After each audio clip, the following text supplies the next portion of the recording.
programa Estética e Bem-Estar está entrando no ar e hoje nós vamos falar sobre a Semana de Educação Física que aconteceu no campus de Umuarama da Unipar.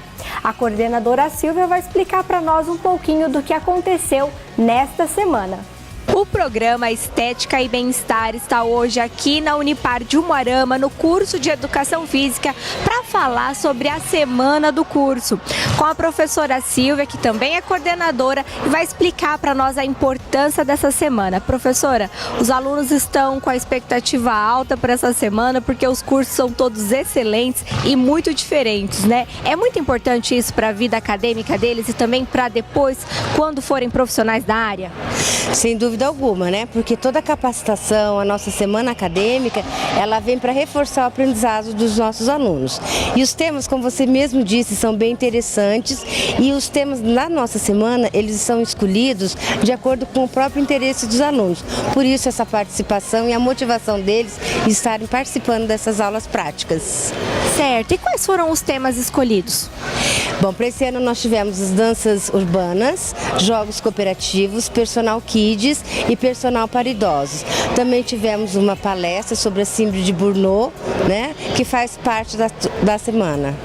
Muito interessante. E depois na vida profissional é muito legal eles estarem atualizados sobre todos esses temas, né, professora? O profissional hoje, para ele se manter no mercado de trabalho, ele tem que ser qualificado. Então, se hoje você ficar apenas, né, com o conhecimento que você adquiriu na graduação, você não consegue se manter. Então, para você realmente dizer para que você veio, qual é, né, a vantagem e o objetivo da sua profissão, você tem que ser qualificado. Certo. Parabéns para o curso de Educação Física. Obrigada, gente. Obrigada. A professora Janaína Amarante do Nascimento veio para falar sobre danças urbanas, um tema que abrange a qualidade de vida e bem-estar. Hoje eu estou aqui na Unipar, no curso de Educação Física de Umuarama, com a Janaína Amarante, que veio falar sobre um tema muito importante para os acadêmicos em um curso. Janaína, qual é o tema de hoje? Eu vim falar sobre dança, né, especificamente danças urbanas, que é o estilo de dança que hoje dança no mundo todo, dança nos videoclipes. Na verdade é uma dança da cultura americana, né, e também é um estilo de dança da cultura afro-jamaicana que eu vim trazer na atualidade para os acadêmicos de Educação Física aqui da Unipar. Certo, e qual que é a importância para o acadêmico hoje conhecer esse conteúdo, né, porque é aplicável a este profissional, ao que ele vai depois aplicar também na sociedade, né? A dança, ela desde antigamente, ela é um evento social muito importante para a humanidade, né? Então, desde sempre existiu dança com vários objetivos e, na verdade, na educação física, a gente usa a dança como uma ferramenta de resgate dos movimentos naturais do ser humano e a evolução desses movimentos. Então, na verdade, não é uma simples aula de dança que você vai ensinar um estilo de dança. Na verdade, nós vamos evoluir o corpo, evoluir a parte motora, a parte fisiológica, a parte emocional, usando a dança, especificamente o estilo de danças urbanas, para resgatar toda essa mobilidade, né? E deixar as pessoas melhores, deixar o corpo melhor, deixar a cabeça melhor, deixar a parte emocional melhor, ou seja, evoluir o ser humano como um todo, né? Ou seja, saúde, bem-estar e lazer, né? Saúde, bem-estar e lazer, que eu acho que no momento, nesse momento do Brasil de tanto estresse, né, na crise, acho que a dança vem a calhar.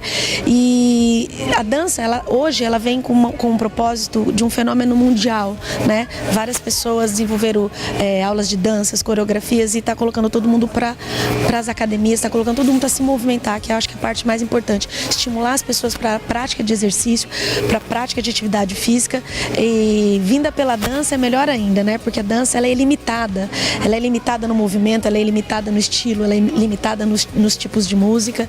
Então eu acho que vem super a calhar para a área de educação física, é da nossa alçada fazer isso, é de responsabilidade nossa e foi para isso que eu vim aqui hoje, para poder atualizar os alunos, passar uma proposta legal e lógico, a partir de um método. Não é simplesmente só chegar e jogar uma coreografia, porque dançar para muitas pessoas é muito difícil, né? Então eu venho com a proposta de desmistificar essa dificuldade que tem em as pessoas encontrarem a dança, trazer uma proposta metodológica com facilidade qualidade e acesso, deixar a dança acessível para as pessoas e integrar o maior número de pessoas possível para a prática de atividade. Muito legal, Janaína, até porque a dança, muitas pessoas que são alegres gostam dessa atividade física, né? Mas eu acho que é uma missão para o profissional de educação física colocar todo mundo para dançar, não é mesmo? Na verdade a função nossa é essa, trabalhar com movimento, né? Nossa formação é desenvolver e aprimorar o movimento, né? E aí a gente tem várias ferramentas, o esporte, o exercício físico, a ginástica de academia, e a dança é uma das ferramentas, né? E a vantagem da dança é que deixa a gente muito feliz. E se deixa a gente feliz, isso dá sentido na vida, né? Imagina a vida sem momentos felizes, não ia ter sentido nenhum, né? E a dança, ela resgata isso, a dança resgata a ludicidade, os padrões de movimentos naturais, melhora esses movimentos. Isso tudo surte um efeito em outras áreas da vida. Na parte emocional, a pessoa que é mais tímida, ela fica menos tímida, então ela consegue conversar, falar em público, se relacionar melhor com as pessoas, né? Muitas pessoas têm relatos de que saíram da depressão porque fizeram aula de dança, né? Então, fora a atividade física em si, que já tem os seus benefícios fisiológicos, que também a dança promove. Então, eu acho assim, que é uma atividade completa, né? Para o ser humano. Eu acho que todo mundo deveria procurar um lugar com um profissional capacitado, com um profissional de educação física, para trabalhar corretamente esse desenvolvimento e ter um encontro com a dança, porque eu tenho certeza que quem se encontrar com a dança vai ser muito feliz. Tem um ditado, todos os professores de dança usam, né? Que é: quem dança é mais feliz. E é pura verdade mesmo. A gente pode estar sem dinheiro, a gente pode estar com a conta bancária estourada, a gente pode ter um monte de problema. Na hora que a gente dança, esses problemas somem, né? Então, a nossa ideia é popularizar mesmo essa dança, e o profissional de educação física tem total responsabilidade. É isso que eu estou passando para esses alunos aqui, ó. Muito legal. Até eu ia falar sobre um ditado mesmo, que eu também já tinha ouvido falar, que é: dance mesmo que o único lugar que você tenha possa ser a sala da sua casa. E uma coisa que eu queria perguntar para você hoje aqui, além da teoria, eles também vão dançar hoje? Não, na verdade, a maior parte do curso é prática, porque a gente aprende fazendo, né? Se a gente só lê e ouve, a gente tem a informação. A informação só passa a ser conhecimento quando a gente pratica a informação. Então, eu dei a primeira parte de informação para eles, agora nós vamos praticar a informação para tornar conhecimento. Certo, né? Então vamos conferir eles dançarem. Vamos conferir, pode pegar aí, ó, e quem tiver interesse, procura os acadêmicos da Unipar, procura um profissional, né? A Unipar faz um trabalho excelente na formação. Eu sou de Londrina e eu sempre venho para uma das unidades da Unipar, eu já passei por quase todas, e eu adoro vir para cá, porque é um lugar que realmente se preocupa com a formação do profissional. Além de ser muito bem-vinda sempre, muito bem recebida, né? Então eu gosto muito de vir para cá. Tá certo. Tá bom? Obrigada a vocês e aproveitem. Obrigada. Vamos conferir então os acadêmicos de educação física colocando em prática.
O professor Alessandro mostrou a importância do trabalho em grupo e como a diferença dos indivíduos, se somadas, podem render bons resultados. A ideia do curso é de mostrar para os alunos a necessidade de descaracterizar um pouquinho a ideia da competição.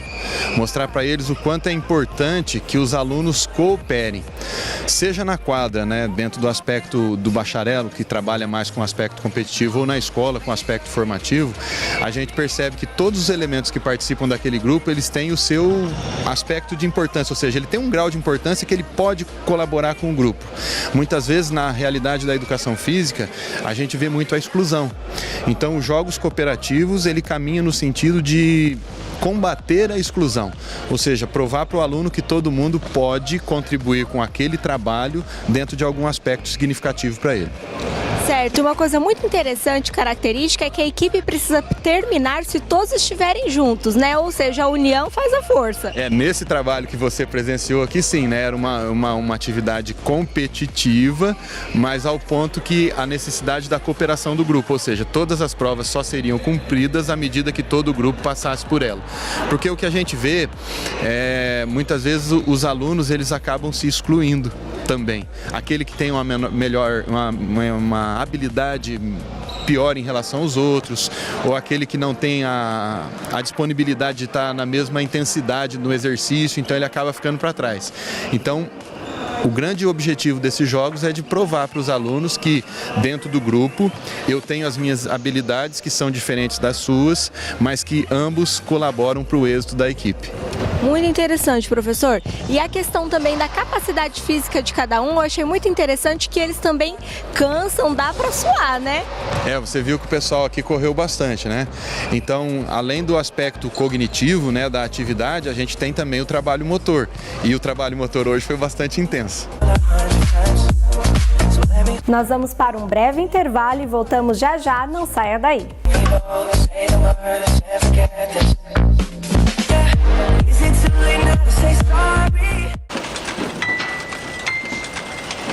Escuta, Paula. Oi. Vou ter que cancelar a viagem no fim de semana. Ah, é sério? Sério. Fui escalada com um acidente de trabalho na sexta-feira à tarde. Vou perder a mão. Mas assim, de repente? De repente não. Tem dias que isso tá pra acontecer. Programa Trabalho Seguro. A prevenção é o melhor caminho.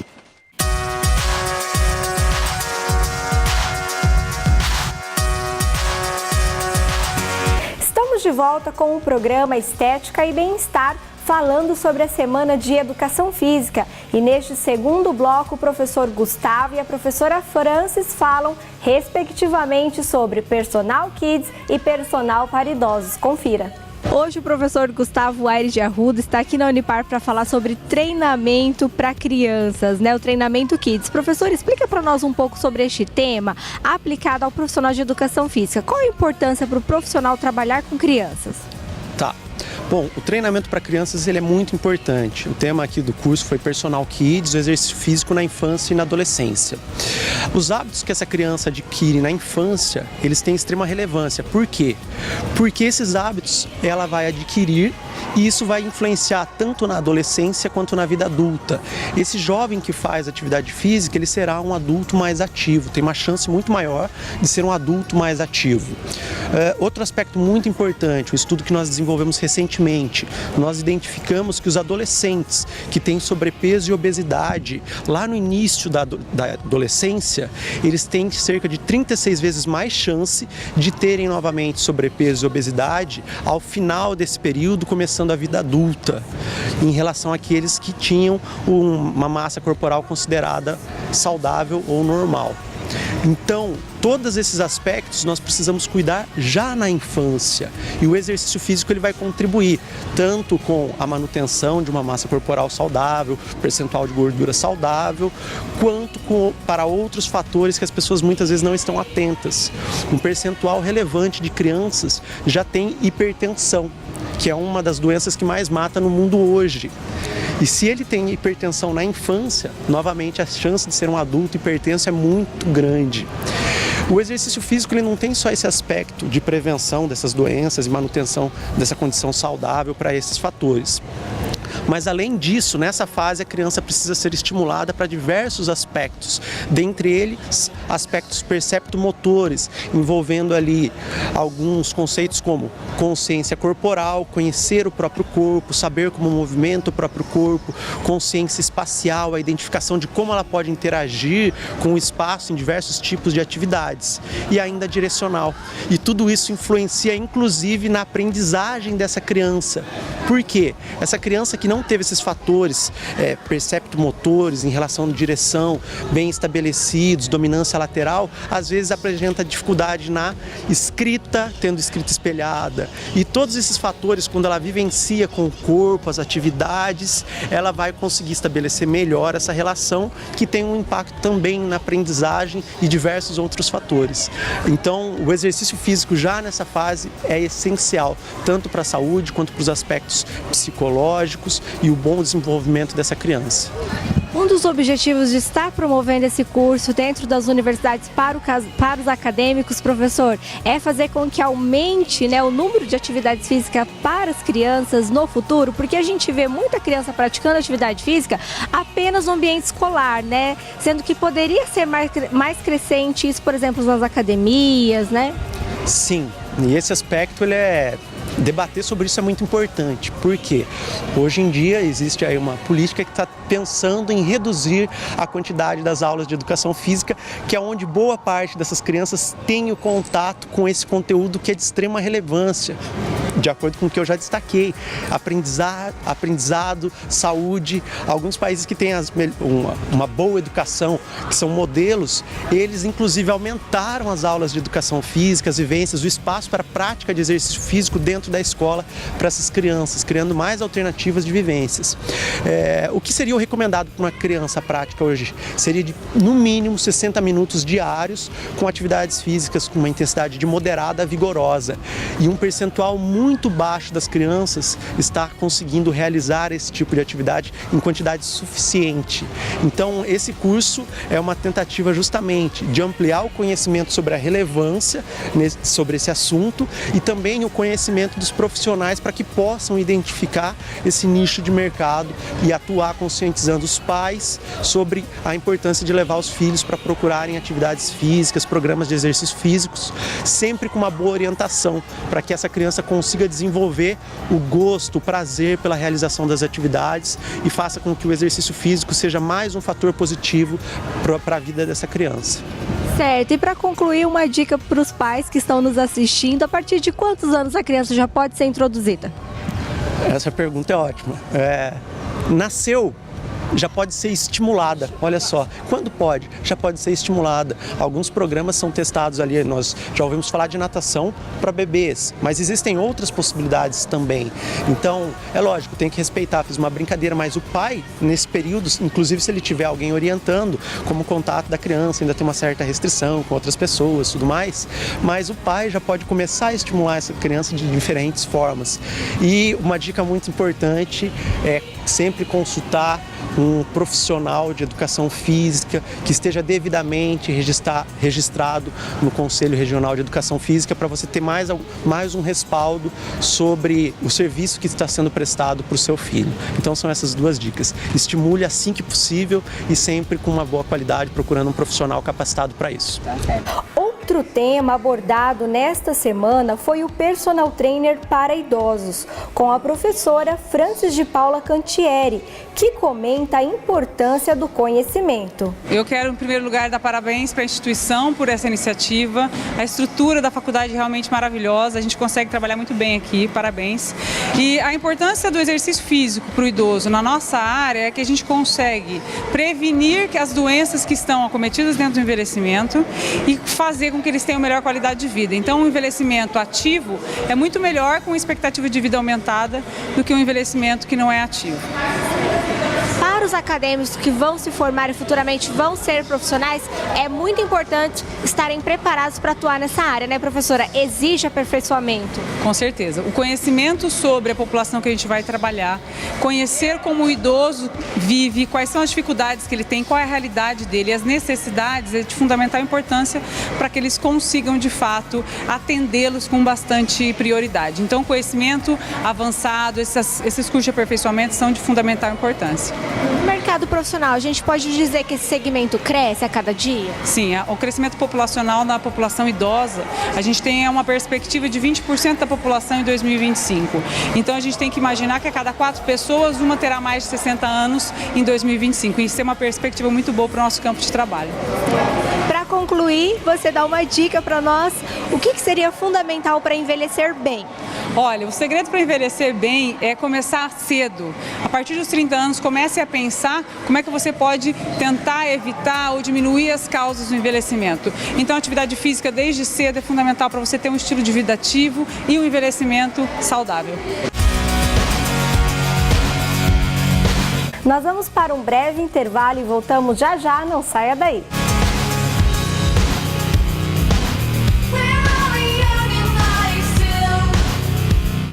Era uma vez uma garrafa PET. Veio a reciclagem e a transformou em tecido, vassouras, madeira plástica e até casco de barco. Você tem um papel importante nessa história. Colocar os plásticos, papéis, vidros e metais no lixo seco, separados dos restos de alimentos e outros materiais orgânicos no lixo úmido. Isso facilita o trabalho dos catadores, gera empregos e poupa recursos naturais. Mude de atitude, separe o lixo e acerte na lata. Governo Federal.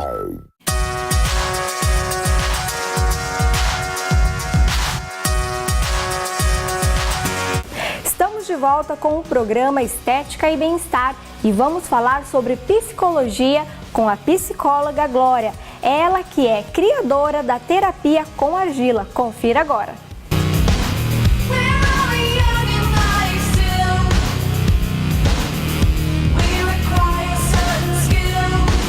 Hoje eu converso com a psicóloga Glória Graco-Bosa, que vai falar sobre a terapia com argila e explica melhor para nós sobre este assunto. Glória, o assunto hoje é para falar sobre terapia, né? E existe uma infinidade até sobre este assunto para a gente falar aqui hoje, mas você vai tentar dar uma resumida para nós. O que você veio ao Umuarama para falar sobre a terapia com argila?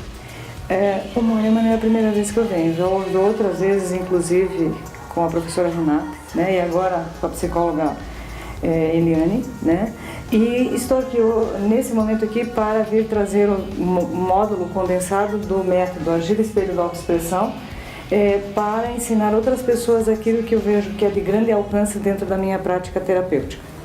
E aí nós temos então os 3 módulos, 4, né, mas para o Umuarama nesse momento são os 3 módulos. Certo. Tá? Então, você trabalha diretamente com argila, daí executa a pintura das peças e terapeuta e paciente também vão ambos para o trabalho com argila. Aí após isso, se o cliente não quer ir para a argila, você tem outra modalidade, que você pode escolher das peças pré-confeccionadas, que é mais ou menos o que está aqui nessa estante. Sim. E além do mais, ainda quando eu, terapeuta, vislumbro que o paciente está me trazendo uma metáfora e que eu vejo que é legal somar a fala mais o visual, eu apresento a metáfora que eu tenho concretizado. E aí são os meus kits, né? Então, por exemplo, se ele diz para mim assim, eu me sinto muito dependente dos outros, então eu já apresentaria essa peça aqui, né? O quanto ele fica grudado no outro. Se ele diz, eu sou pequenininho, me sinto inferior ou qualquer coisa, aí eu apresentaria isso aqui, que ele fica de pequenininho em relação aos outros. Isso é um módulo básico, tá? E aí depois nós temos os outros 2 módulos, que seria o da autoestima e da criança interior, que esses temas não são novidades. A novidade está em como apresentar essas temáticas desta forma concreta. Então, no da autoestima, nós teremos os bonecos, esse do Soltão Você, com as esculturas humanas, e o das crianças, que seriam todos esses materiais aqui. Aí você tem uma figura adulta, por exemplo, vamos pegar aqui, né? E aí você vai trabalhar com o sujeito, qual que é a criança desse sujeito. Então aqui, por exemplo, teria uma adulta dos seus 30 anos e com medo de falar para o chefe alguma coisa que ela deseja. Então você tem adulto e você tem a criança com medo. E aí você faz toda a cena, né? Então, se a criança for enfrentar aquele chefe, realmente vai dar muito medo. E principalmente se ela tiver seus 3, 7 aninhos. Mas se a adulta estiver à frente, aí isso aqui muda de figura, principalmente pela visualização. E aí a outra parte é o que essa adulta vai trabalhar com essa criança, né? O que vai dizer para essa criança, para tranquilizar essa criança. Então, isso seria, vamos dizer assim, a metodologia, né? E o quarto módulo, só que nesse momento aqui, ainda não aqui para Umuarama, mas está acontecendo em Curitiba, São Paulo, Brasília, Uberlândia, né? E, que é o quarto módulo, que é o Argila em Movimento, que é trabalhado com argila, toda essa metodologia e mais a massa de gelatinosa. Sim, isso, que legal. Isso. Glória, eu vejo assim que o grande acontecimento assim na terapia, né, é essa que até que você comentou comigo, que é o fato de ser algo concreto, né? Que não é só o fato da pessoa falar, mas dela ver acontecer ali. Eu acho que isso é muito legal e até inclusive para as pessoas que não gostam muito de falar e de se expressar, isso ajuda? Com certeza, porque na hora que você vai trabalhando com a argila, não há necessidade da fala, né? O que você vai estar na observação é todo o contexto que está sendo construído aquele material. Aí depois da pintura e tudo mais, aí você vai falar a respeito dele. E a forma como ela é concretizada é muito interessante. Por exemplo, se um sujeito ele faz uma casa, mas esta casa ela não para, por exemplo, com o telhado em cima, porque as paredes são frágeis, aqui você já tem um monte de coisa para trabalhar, né? Então, o que é uma casa? E aí a leitura é ao pé da letra, que nem eu digo, né? O que é uma casa cuja a estrutura é frágil e o telhado é muito pesado? E aí já começa toda a sistemática de trabalho em cima puramente dessa metáfora aí. Então, é o que eu digo para o pessoal no curso, assim, você não tem que fabricar nada, você não tem que, ai meu Deus, o que está sendo querido, é só ler o que está aí. Se uma escultura, por exemplo, humana, ela para em pé, beleza. Se ela não para em pé e ela cai, a leitura vai ser essa, é um sujeito que cai para frente, cai para trás, ou só fica encostado, em pé, encostado em alguma coisa. E aí, mais a história desse sujeito e aquilo que fala da peça, imagina quanta coisa ali para ser trabalhada. Então, facilita o nosso trabalho terapêutico. E aí, não só quando eu falo terapêutico, clínica, mas em qualquer ordem, organizacional, hospitalar, professores, assistentes sociais, não só para a área de psicologia, porque eu sou psicóloga, mas qualquer área, esse tipo de trabalho, ele é bem-vindo. Isso que eu achei muito interessante, né? Existe aí uma gama de profissionais que podem aproveitar dessa terapia, né? Inclusive os professores que você citou. Como que eles podem aproveitar, Glória? Os professores, veja, que nem eu digo, se você vai trabalhar com as crianças, e aí nós já estamos falando inclusive de autoestima, né? Se o professor aceita qualquer obra que venha da criança, nem que seja uma maçaroca, e isso é bem-vindo, ele vai se sentir o quê? Nossa, que legal, fui aceito por aquele pouco que eu fiz. Então, na hora que ele estiver fazendo uma construção mais pedagógica, é automática a passagem, eu também vou ser aceito, né? Então, por exemplo, vamos dizer mesmo o pessoal que está fazendo vestibular hoje, você pode fazer a construção em argila e depois ele faz uma redação a respeito daquilo. Então, ele já está, vamos dizer assim, fazendo todo um escrito em cima de algo que ele conhece e ele se apropria daquele conhecimento, né? E favorece então que ele vai podendo ter ali, vamos dizer assim, uma credibilidade e um empoderamento de que ele pode e ele é capaz. Certo. Outro profissional que eu achei muito interessante é a fonoaudiologia. Eles também podem aproveitar? Já tiveram muitos profissionais que fizeram da fonoaudiologia, né? E aí a questão assim, como fazer a representação daquela questão que a criança, mesmo que seja uma dificuldade de fala, né? Mas muitas vezes a gente sabe que junto com aquela questão da fala tem outras coisas envolvidas. Então o profissional, por exemplo, se ele vai trabalhar com a criança, os diferentes sons, né? Ou as diferentes que é o TD, o DB, por exemplo, que muda as bolinhas lá, qualquer coisa assim. Ele pode fazer na argila e a criança com o dedo reconhecer isso. Então, tem muitas formas. Infinidade de coisas, certo? Que é visto com mais profundidade nos cursos, né, Glória? Sim. Com certeza. Muito obrigada por esclarecer aqui para nós um pouquinho do que é visto nos cursos, né? E quem tiver mais interesse pode visitar o seu site, isso, né, Glória? Isso. E obrigada a oportunidade de estar aqui com vocês, obrigada pelo convite, né? E qualquer coisa que você falou, tá ali o site que é bem-vindo. Tá? Todo mundo que quiser ler. Obrigada. programa Estética e Bem-Estar chegou ao fim. Para rever este ou outros programas é só acessar a nossa fanpage. Até a próxima semana. Tchau!